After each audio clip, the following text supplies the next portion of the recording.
Hello बच्चों, कैसे हैं आप लोग। तो आज हम फिर से आ चुके हैं आपके लिए ठोस अवस्था का लेक्चर नंबर 4 लेकर के। तो बच्चों, अभी तक हमने ठोस क्या होते हैं, ठोसों के प्रकार, क्रिस्टलीय अक्रिस्टलीय के बारे में पढ़ा, उनके उदाहरण देखे और साथ ही साथ पिछले लेक्चर में हमने क्रिस्टलीय ठोसों के प्रकार देखे। तो क्रिस्टलीय ठोसों में हमने देखा कि केवल धनायन और ऋणायन ये दो ही अवयवी कण नहीं होते हैं, इसके साथ साथ परमाणु भी अवयवी कण हो सकते हैं और आयन भी अवयवी कण हो सकते हैं और परमाणु, आयन और इनके अलावा धातु भी अवयवी कण हो सकते हैं।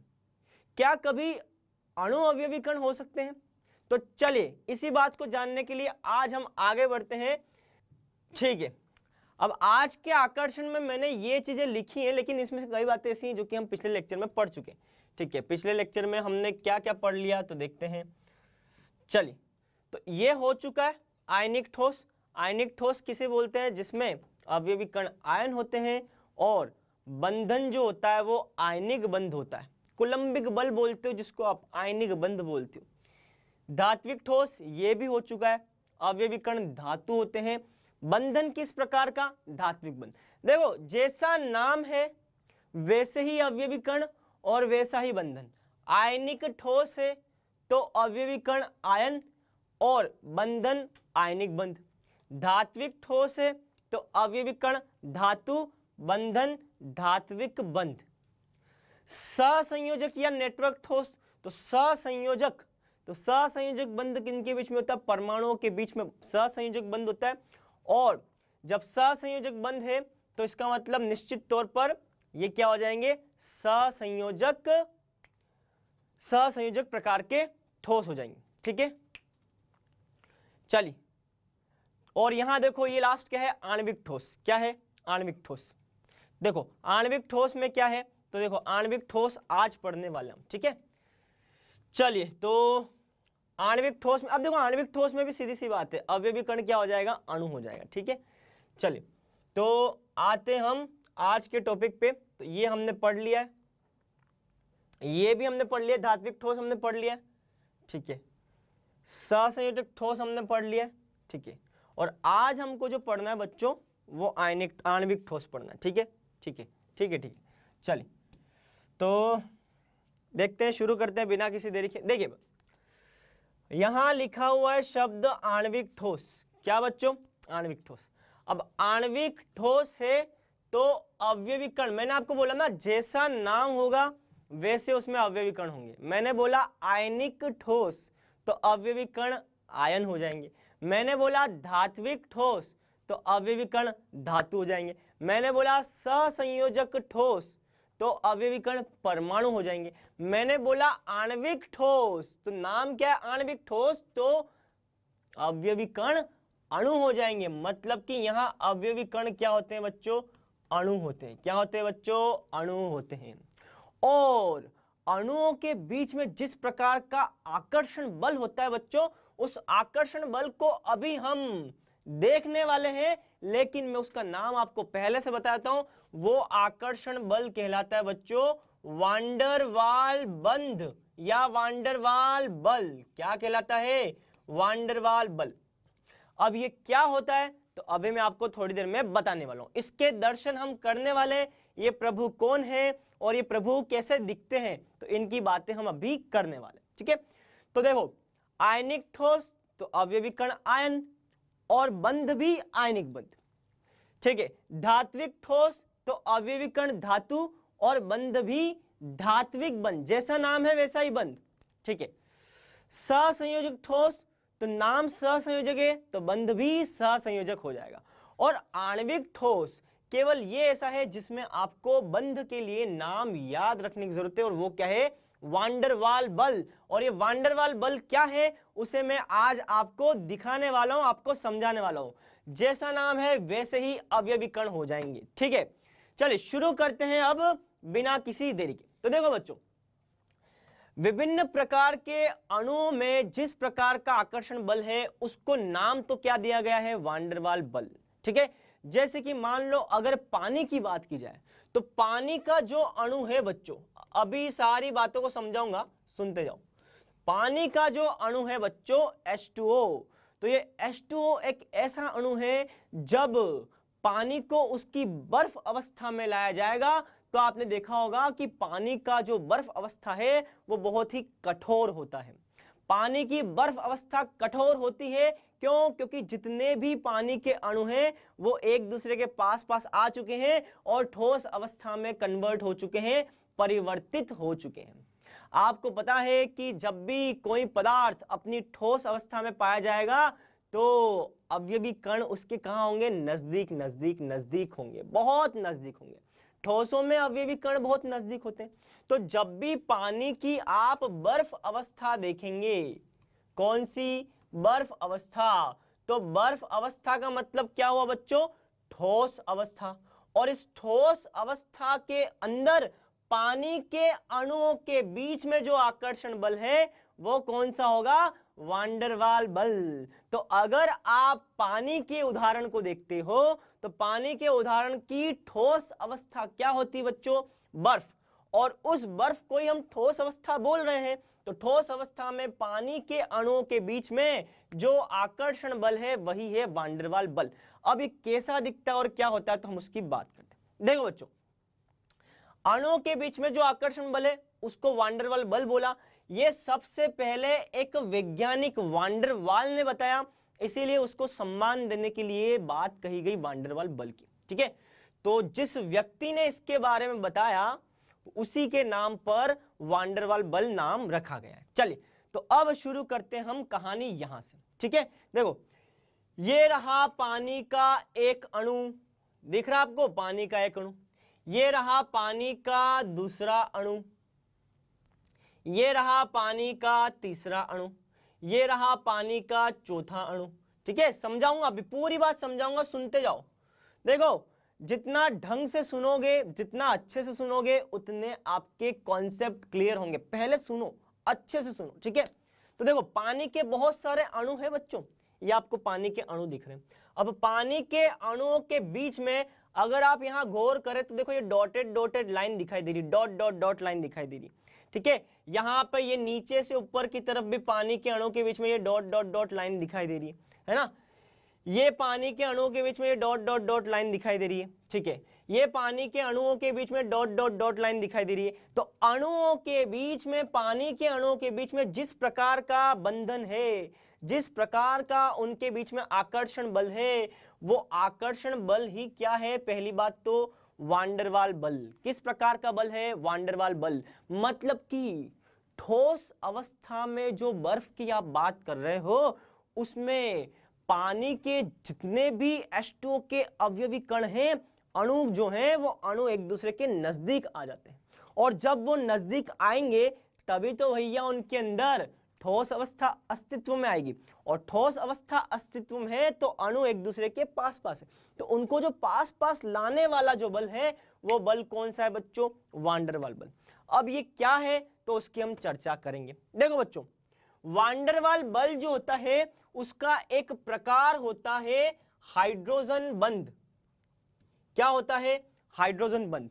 तो हाइड्रोजन बंध जो आपने 11वीं कक्षा में पढ़ा है वो हाइड्रोजन बंध एक प्रकार का वांडरवाल बल ही है। मतलब कि जब आप बर्फ की बात करते हैं तो बर्फ के अंदर पानी के अणु जो एक दूसरे के नजदीक हैं और जिस प्रकार से उनके बीच में आकर्षण बल है, वो आकर्षण बल होता है मुख्य रूप से H बंध, हाइड्रोजन बंध। और ये हाइड्रोजन बंध ही वांडरवाल बंध कहलाता है या वांडरवाल बल कहलाता है। तो अब हम देखते हैं ये H बंध होता क्या है और किन में पाया जाता है। तो देखो बच्चों, जब भी आपको फ्लोरीन, ऑक्सीजन, नाइट्रोजन, ये तीन में से कोई भी तत्व दिख जाए और इन तत्वों के बीच में अगर आपको हाइड्रोजन दिख जाए तो उस पदार्थ में किस प्रकार का बंध होगा?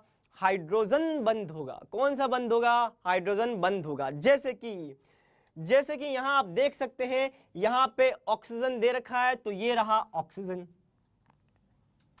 और यहां पे भी ये ऑक्सीजन दे रखा है। ठीक है, ये रहा ऑक्सीजन।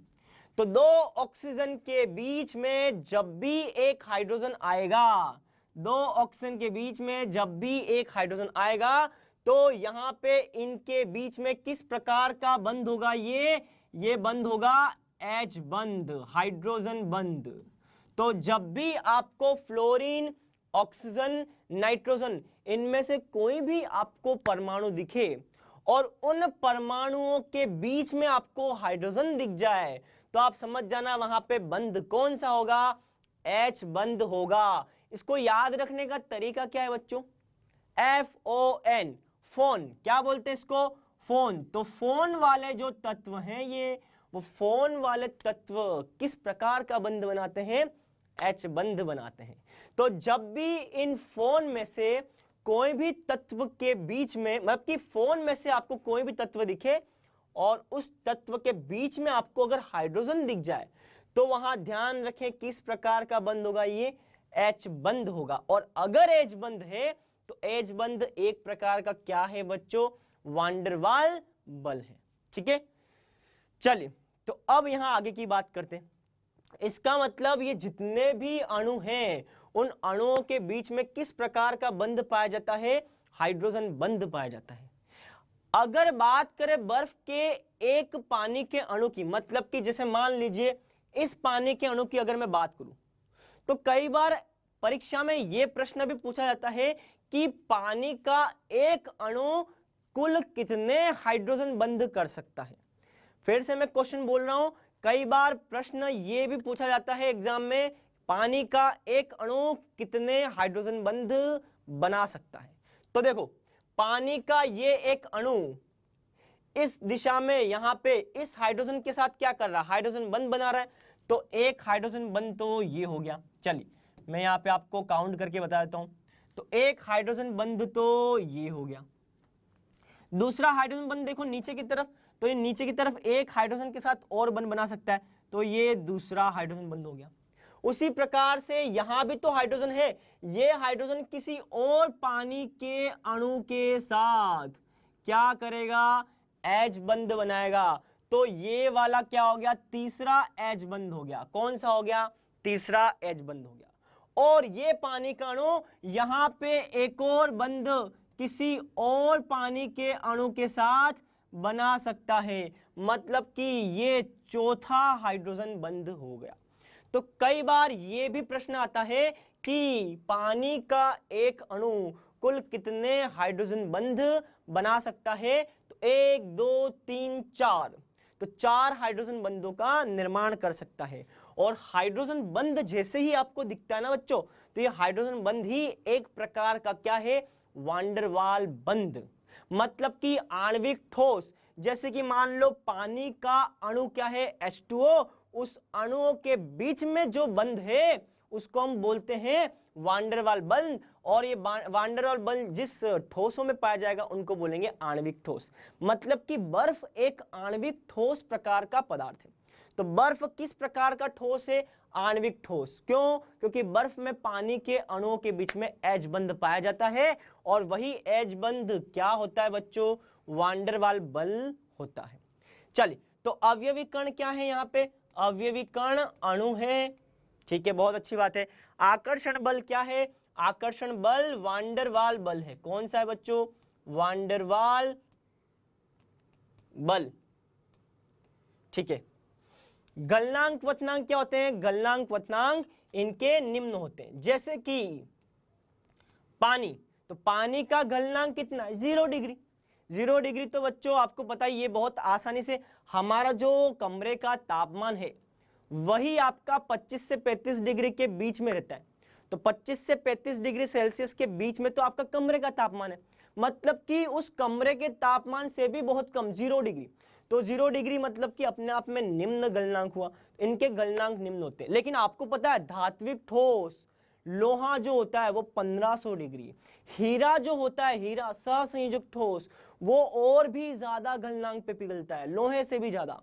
और आयनिक ठोस जैसे NaCl 801 डिग्री। तो NaCl आयनिक ठोस है, उसका गलनांक है 801 डिग्री। लोहा धात्विक ठोस है उसका गलनांक है 1500 डिग्री सेल्सियस से भी ज्यादा। इसी प्रकार से अगर हीरे की बात की जाए तो हीरा जो है वो 1500 से भी ज्यादा, 1500 से भी ज्यादा, मतलब कि बहुत ज्यादा ताप पर ये पिघलता है। इनके ताप देखो गलनांक वाले, और इसका पानी का गलनांक 0 डिग्री देखो, मतलब कि बहुत ही निम्न, उसकी तुलना में क्या हो जाएंगे, निम्न। तो गलनांक इवन इसका यहां तक कि इसका क्वथनांक बिंदु भी बच्चों 100 डिग्री ही होता है, मतलब कि क्वथनांक भी इनका उनके गलनांक से कम है, मतलब कि बहुत निम्न ताप है। चालकता की बात करें तो ये बच्चों कुचालक होते हैं। क्यों? क्योंकि इनमें किसी प्रकार का मुक्त आयन और मुक्त इलेक्ट्रॉन अनुपस्थित है, मतलब कि ये कुचालक। बर्फ क्या होता है, सोचो आप थोड़ा, पानी की जो बर्फ अवस्था है क्या वो विद्युत का चालन करेगी? बिल्कुल नहीं करेगी। पानी की बर्फ अवस्था, ये कुचालक क्या होते हैं बच्चों, कुचालक। अच्छा, अब कोई बच्चा ये बोल सकता है सर पानी में करंट तो आता है। एक बात ध्यान रखना, शुद्ध पानी बच्चों कभी भी मतलब ना तो अम्लीय है ना क्षारीय, उदासीन होता है, वो किसी प्रकार से कोई आपको प्रवाह करके नहीं देगा, ठीक है। तो एक कुचालक होते हैं, बर्फ एक कुचालक। और उदाहरण की बात करें तो उदाहरण पानी हो गया, CCl4, जितने भी पदार्थों के अणु हैं, पानी, CCl4, ऑर्गन, ऑर्गन जो है बच्चों वो एक परमाणु वाला अणु है। अक्रिय गैसें जितनी भी होती हैं वो अक्रिय गैसें कभी भी बंध नहीं बनाती। मतलब कि मैं अगर बोलूं आपसे कि ऑर्गन क्या है, तो ऑर्गन अणु है, और ऐसा अणु है जिसमें केवल एक ही परमाणु है। क्यों?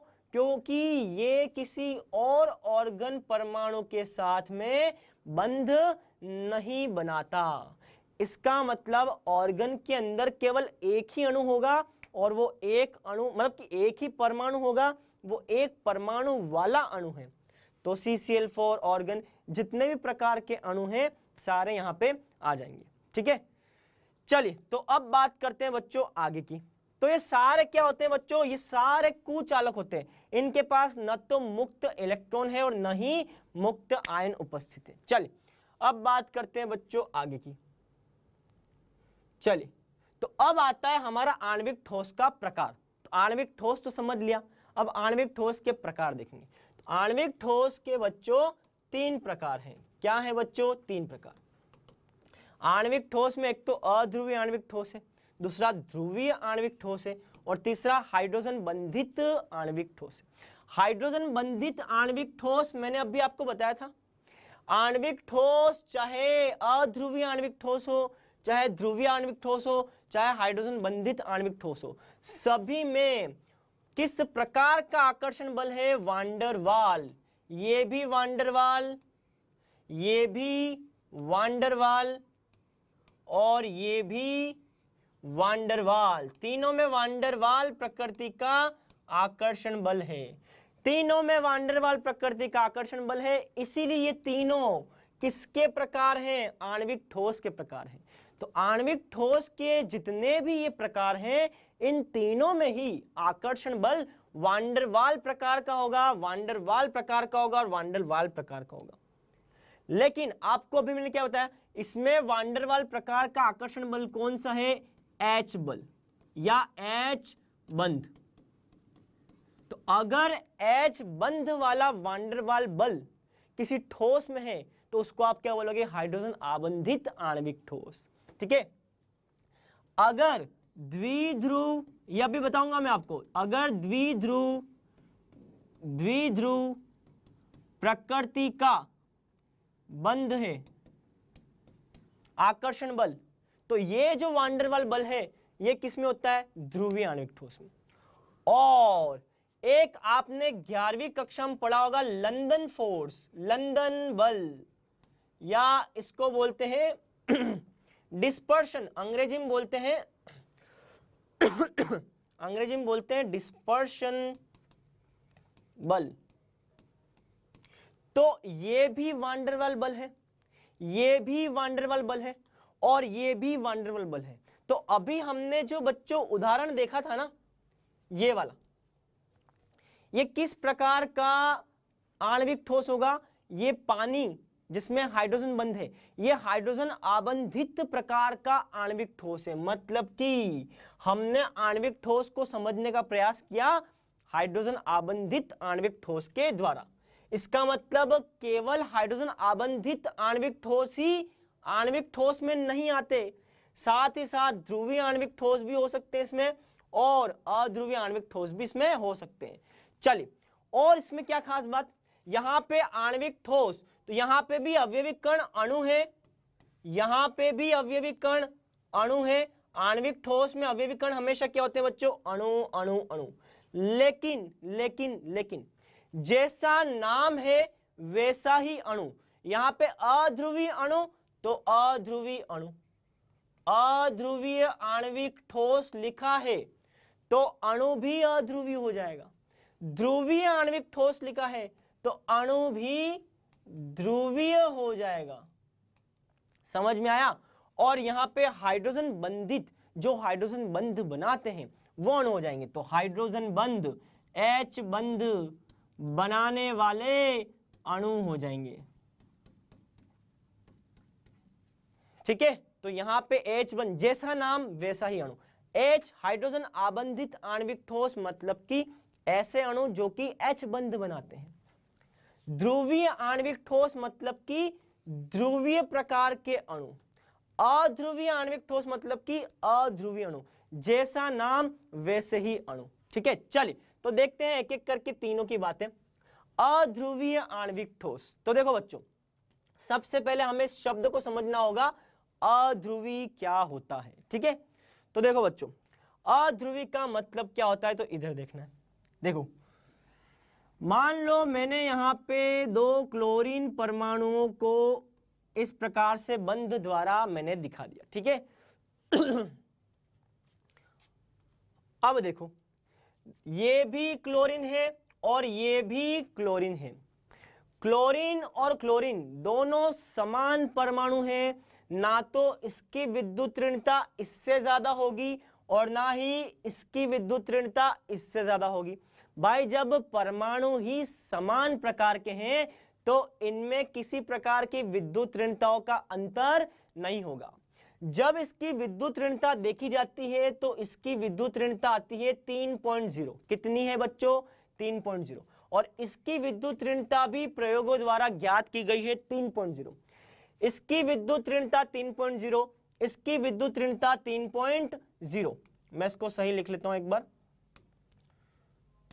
दोनों की विद्युत ऋणता 3.0 3.0, मतलब कि यहां बंध युग्म के ये जो 2 इलेक्ट्रॉन हैं, ये 2 इलेक्ट्रॉन ना तो बाईं तरफ वाले क्लोरीन की तरफ जाएंगे ना ही दाईं तरफ वाले क्लोरीन की तरफ जाएंगे। मतलब कि बंध युग्म के इलेक्ट्रॉन जो हैं वो दोनों क्लोरीन के बीच में रहेंगे। ठीक है ये तो पहली बात। लेकिन मान लो अगर मैं एक ऐसा एग्जाम्पल लेता हूं, एक ऐसा उदाहरण लेता हूं, एक हाइड्रोजन लगा हुआ है और एक तरफ क्लोरीन लगा हुआ है। ठीक है, अब इस उदाहरण में देखिए कि मुझे अच्छे से पता है कि क्लोरीन की विद्युत ऋणता, क्लोरीन की विद्युत ऋणता हाइड्रोजन से ज्यादा है। तो जब भी किसी तत्व की विद्युत ऋणता किसी दूसरे तत्व से ज्यादा होगी तो ये बंध युग्म को अपनी तरफ क्या करेगा? ये बंध युग्म को अपनी तरफ आकर्षित करेगा। और जैसे ये बंध युग्म को अपनी तरफ आकर्षित करेगा, इस इलेक्ट्रॉन को, बंध युग्म मतलब कि बच्चों बंध में आने वाले ये 2 इलेक्ट्रॉन, 2 मतलब कि युग्म, जब भी 2 इलेक्ट्रॉन होंगे तो उसको हम युग्म बोलेंगे। तो ये बंध में पाए जाने वाले 2 इलेक्ट्रॉन, इसी को हम बोलते हैं बंध युग्म।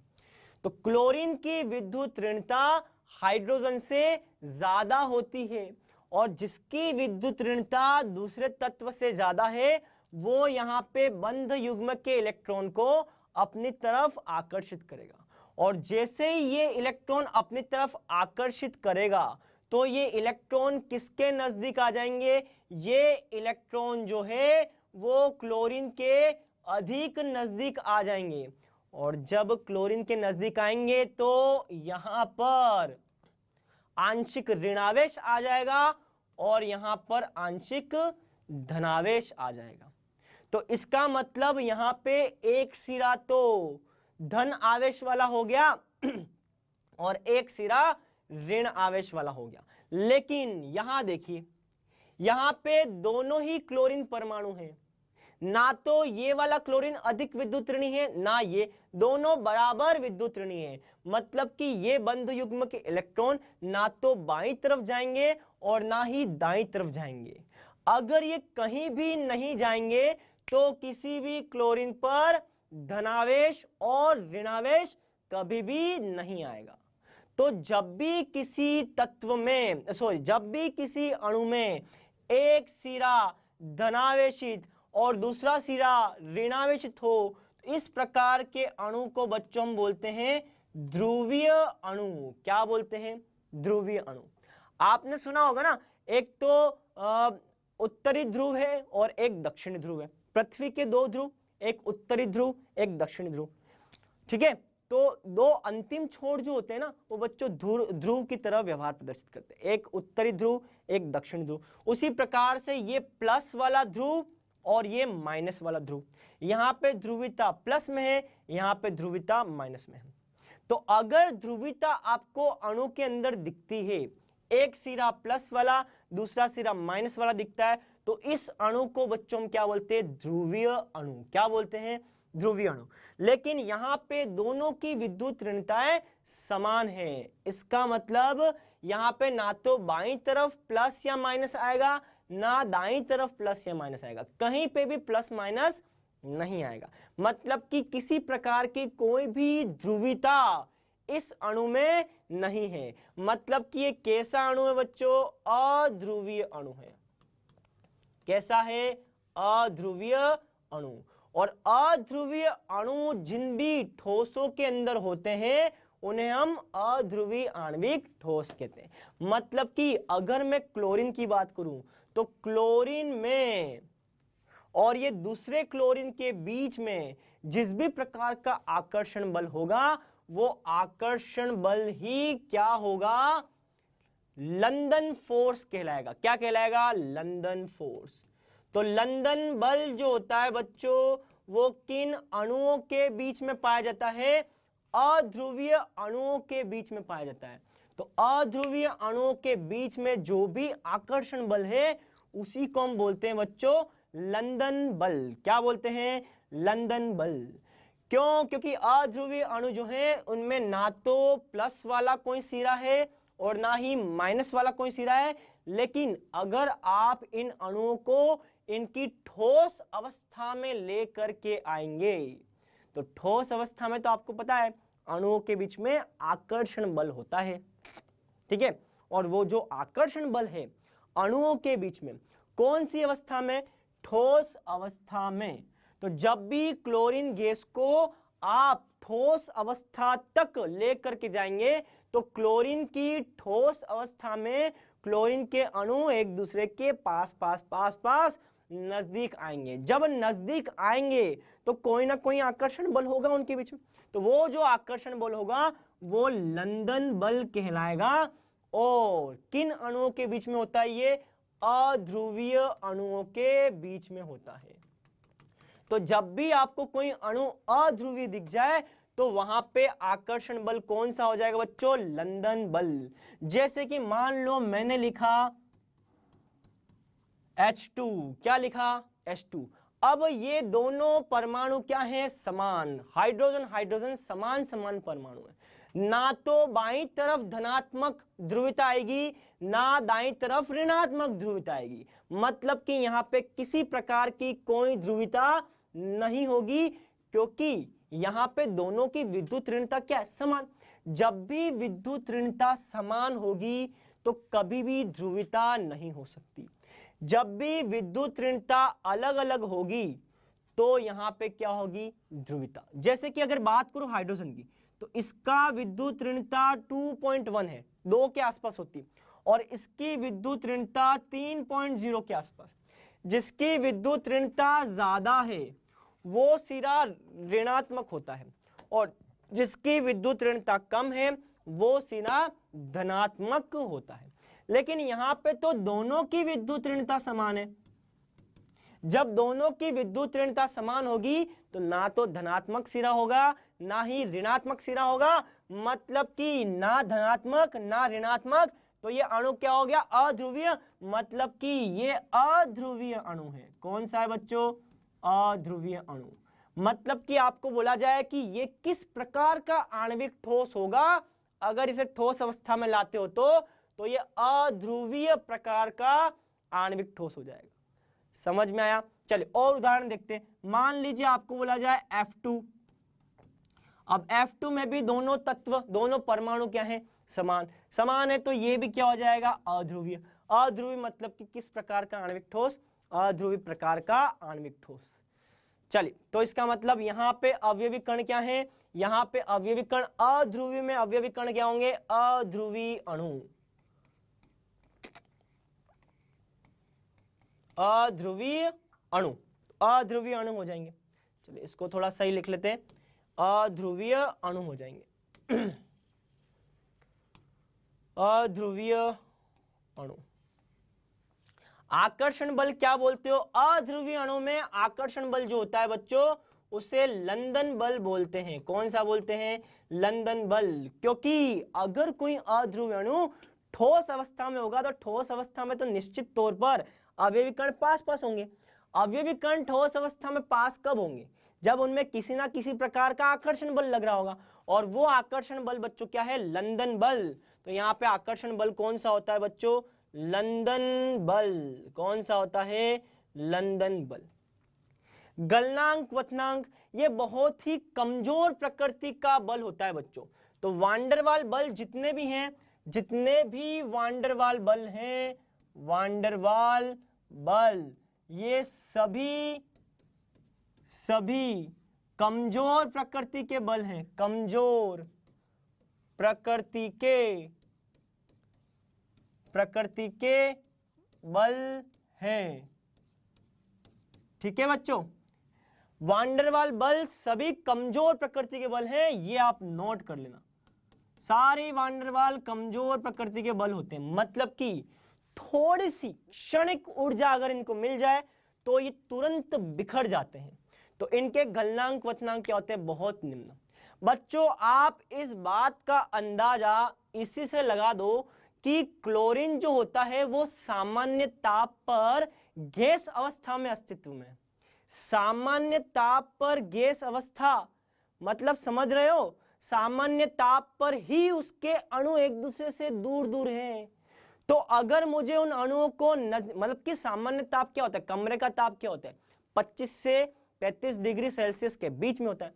तो आप सोचो 25 से 35 डिग्री सेल्सियस पर ही ये गैस अवस्था में है Cl2। Cl2 गैस अवस्था में अस्तित्व में होता है वातावरण के अंदर। 25 से 35 डिग्री पे ही ये गैस अवस्था में होता है। तो सोचो अगर मुझे ठोस अवस्था लेकर के आनी है तो मुझे ताप को कितना कम करना पड़ेगा, मतलब कि 0 से भी नीचे कुछ माइनस में जाना पड़ेगा। मतलब कि ये क्या होता है बच्चों, अत्यंत निम्न, तो अति निम्न, अत्यंत निम्न, अति निम्न, अति निम्न। चालकता की बात करें तो बच्चों यहां पे आपको किसी प्रकार का कोई भी मुक्त इलेक्ट्रॉन या आयन आपको दिखाई नहीं दे रहा है। मूलक दिखाई दे रहा है क्या, कोई धनायन ऋणायन दिखाई दे रहा है, नहीं। तो ये क्या हो जाएगा, कुचालक। क्या हो जाएंगे बच्चों, कुचालक। और उदाहरण की बात करें तो जितने भी अध्रुवीय अणु, अध्रुवीय अणु मतलब कि Cl2 है ना, Cl2, जैसे कि ऑर्गन, अक्रिय गैसें, तो अक्रिय गैसें, यहाँ पे अक्रिय गैसें आ जाएंगी। अक्रिय गैसों में भैया एक ही तो परमाणु है। अब एक ही परमाणु है तो क्या तो इस पे आप धन सिरा लेकर के आओगे, क्या आप ऋण सिरा, ध्रुवीयता आप ले ही नहीं आ पाओगे, है ना। मतलब कि इसमें एक ही अणु है तो आप इसमें किसी भी परमाणु के धन और किसी भी परमाणु के ऋण सिरे होने की बात नहीं करोगे, ध्रुवीयता इसमें आप नहीं देख पाओगे। अक्रिय गैसें, ठीक है। और अक्रिय गैसों के आपने 11वीं कक्षा में पढ़ा होगा ये लंदन बल, तो उसी की बात यहाँ चल रही है।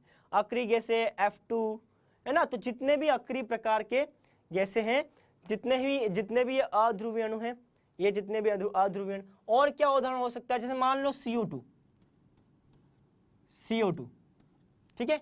अब देखो CO2 में क्या बच्चों, CO2 में भी अगर कार्बन ऑक्सीजन की बात की जाए बच्चों, तो कार्बन ऑक्सीजन में ऑक्सीजन की विद्युत ऋणता ज्यादा होती है, ये होती है 3.5 के आसपास, ठीक है। और कार्बन की होती है बच्चों 2 के आसपास होती है, 2 के आसपास होती है।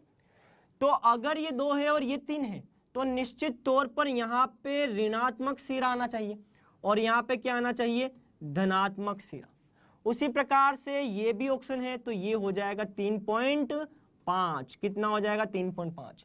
तो ये होना चाहिए ऋणात्मक और ये होना चाहिए धनात्मक। लेकिन अगर मैं बोलूं यहाँ पे इलेक्ट्रॉन जो है वो किस दिशा में जाएंगे, तो प्लस से माइनस की तरफ, मतलब कि इलेक्ट्रॉन इस बंध के लिए इस दिशा में जाएंगे और इलेक्ट्रॉन इस बंध के लिए इस दिशा में आएंगे। मतलब कि ये वाला सदिश और ये वाला सदिश एक दूसरे को निष्क्रिय कर देगा, और जब भी निष्क्रिय करेगा तो ये भी क्या हो जाएंगे, अध्रुवीय अणु हो जाएंगे। मतलब कि ये भी क्या हो जाएगा बच्चों, अध्रुवीय अणु।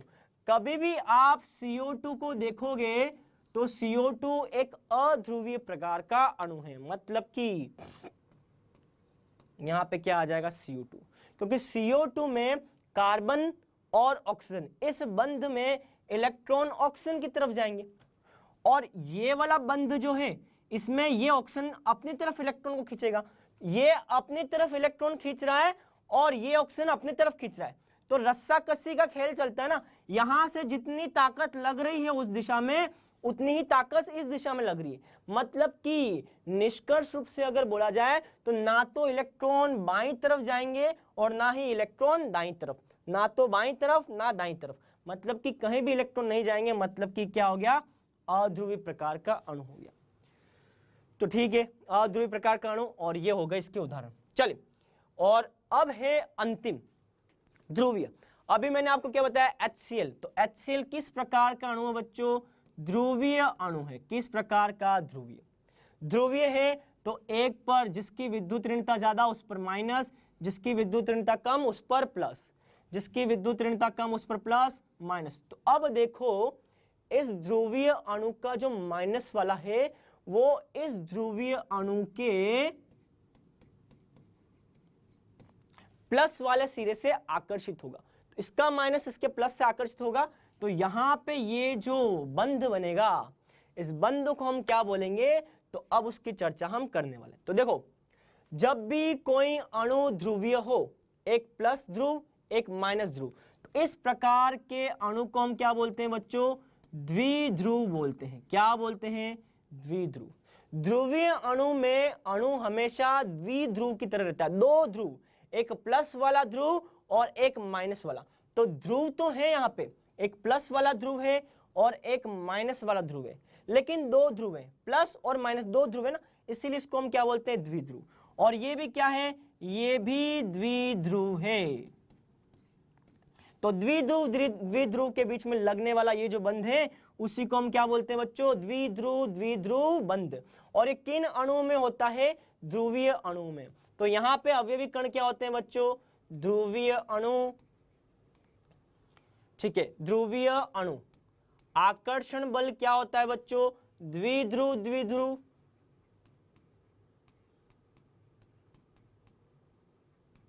और गलनांक क्वथनांक जो होते हैं बच्चों, इन सभी के निम्न होते हैं, क्योंकि आपको पता है कि HCl भी Cl2 की तरह ही सामान्य ताप पर गैस अवस्था में अस्तित्व में होता है। मतलब कि ये भी हो जाएंगे निम्न, ठीक है। चालकता, ये कुचालक होते हैं, ना तो यहाँ पे मुक्त इलेक्ट्रॉन है और ना ही यहाँ पे मुक्त आयन है, तो कुचालक होंगे। और उदाहरण क्या, जितने भी ध्रुवीय अणु हैं, जैसे कि HCl, HF है ना, और आप इसमें ले सकते हो SO2, ये सब ध्रुवीय अणु है बच्चों, ठीक है। और भी कई आ सकते हैं, जैसे कि NF3, ये सारे इसमें आ जाएंगे, ठीक है, आदि आदि। ये हो जाएगा ध्रुवीय आणविक ठोस। चलिए अगला, हाइड्रोजन आबंधित। ये मैंने अभी आपको शुरुआत में बताया था। पानी का ये उदाहरण बताया था। इसमें अवयवी कण क्या थे, इसमें अवयवी कण अणु है, लेकिन कौन से अणु, जो H बंध बनाते हैं। तो H बंध वाले अणु, एज बंध बनाने वाले अणु। आकर्षण बल क्या है यहाँ पे, हाइड्रोजन बंध। क्या होता है बच्चों, हाइड्रोजन बंध। ये पढ़ाया था मैंने आपको शुरुआत में। गलनांक पतनांक क्या होते हैं बच्चों, इनके निम्न होते हैं। और चालकता क्या होती है बच्चों, ये कुचालक होते हैं। क्या होते हैं, कुचालक। उदाहरण क्या है, तो जो भी बच्चों हाइड्रोजन बंध बना सकता है, जैसे पानी, दूसरा HF, मैंने आपको बताया था ना, जहां पे भी FON, ये 3 तत्व जहां पे भी होंगे वो हाइड्रोजन बंध बनाएंगे। तो H2O में ऑक्सीजन आ रहा है, तो ऑक्सीजन आ रहा है फोन वाला, हाइड्रोजन बंध बनाएगा। HF तो फ्लोरीन आ रहा है, हाइड्रोजन बंध बनाएगा। अमोनिया तो ये भी हाइड्रोजन बंध बनाएगा। मतलब कि ये सभी क्या हो जाएंगे बच्चों, एज बंधित आणविक ठोस हो जाएंगे। चलिए, तो ये हो गया आपका पूरा टेबल कंप्लीट। चलिए अब आते हैं आगे की बात पे। तो ये देखिए, ये रहा वो सारा पूरा का पूरा जो हमने पढ़ा। ठीक है, देख लो, कोई भी देख लो। आयनिक ठोस क्या है, तो इनमें आयन होते हैं। आणविक ठोस क्या है, तो अवयवीकरण अणु होते हैं। ये वही टेबल है जो कि आपकी बोर्ड की बुक में दे रखी है, बोर्ड की किताब में यही टेबल दे रखी है बच्चों। सारी बातें मैंने पढ़ा दी। धात्विक ठोस क्या है, तो विस्थानीकृत इलेक्ट्रॉनों के समुद्र में क्या होता है, धनायन, धातु, जिसको आप धातु बोलते हो। ठीक है, सहसंयोजक ठोस, परमाणु, ये बता दिया मैंने। फिर देखो अध्रुवीय, अध्रुवीय में लंदन बल, कौन सा, लंदन बल। ध्रुवीय में मैंने अभी बताया आपको द्विध्रुव, द्विध्रुव, HCl, ये HCl बताया। इसमें मैंने अध्रुवीय में मैंने आपको अभी Cl2 का उदाहरण बताया था, यहाँ पे I2 भी है ये सारे। ठीक है, हाइड्रोजन आबंधित, इसमें भी अणु हाइड्रोजन बंध होता है, इसमें हमने पढ़ा था हाइड्रोजन बंध। और कौन सा, H2O, बर्फ, बर्फ के बारे में पढ़ा था। आयनिक ठोस, इसमें किस प्रकार का बंध है, ये आयनिक बंध। इस आयनिक बंध को बच्चों कुलंब बल, स्थिर विद्युत बल भी बोलते हैं। जितने भी आयनिक यौगिक हैं, ये सारे आयनिक यौगिक, NaCl, MgO, ZnS, CF2, ये सारे। फिर धात्विक ठोस, ये सारे धातु आ गए बच्चों, धातु। और इसमें बंध कौन सा है, धात्विक बंध है। कौन सा, धात्विक बंध। सहसंयोजक ठोस, तो सहसंयोजक आबंध है, और सारे सहसंयोजक यौगिक। किसी बच्चे ने पूछा सर ये सिलिका कैसे रहता है, तो देखो सिलिका ऐसे रहता है, तो सिलिका SiO।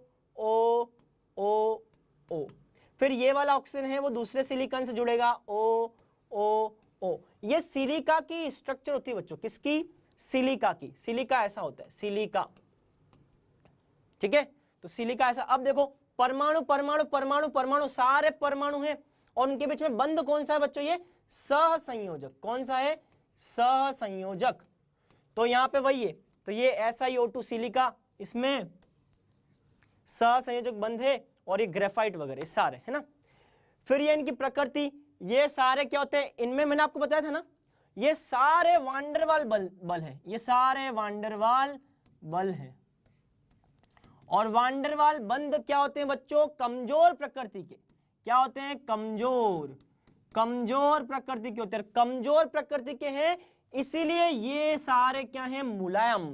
केवल इसमें ये जो है बर्फ, बर्फ थोड़ा सा कठोर होता है। क्यों, क्योंकि इसमें हाइड्रोजन बंध है। तो ये वो टेबल है, ये टेबल आप देखो, आघात, वर्णीय और तन्य, ये विद्युत रोधी, विद्युत रोधी, विद्युत रोधी। वांडरवाल में सभी विद्युत रोधी, कुचालक, कुचालक। ठीक है, ये ठोस अवस्था में विद्युत रोधी, आयनिक जो होते हैं विद्युत रोधी होते हैं ठोस अवस्था में। ठीक है, ये देख लो विद्युत रोधी। तो सारी चीजें बच्चों टेबल में आ चुकी है। ये वही टेबल है जो कि आपकी बोर्ड की किताब में दे रखी है। ठीक है, चलिए बच्चों, तो ये पूरा कंप्लीट हो गया।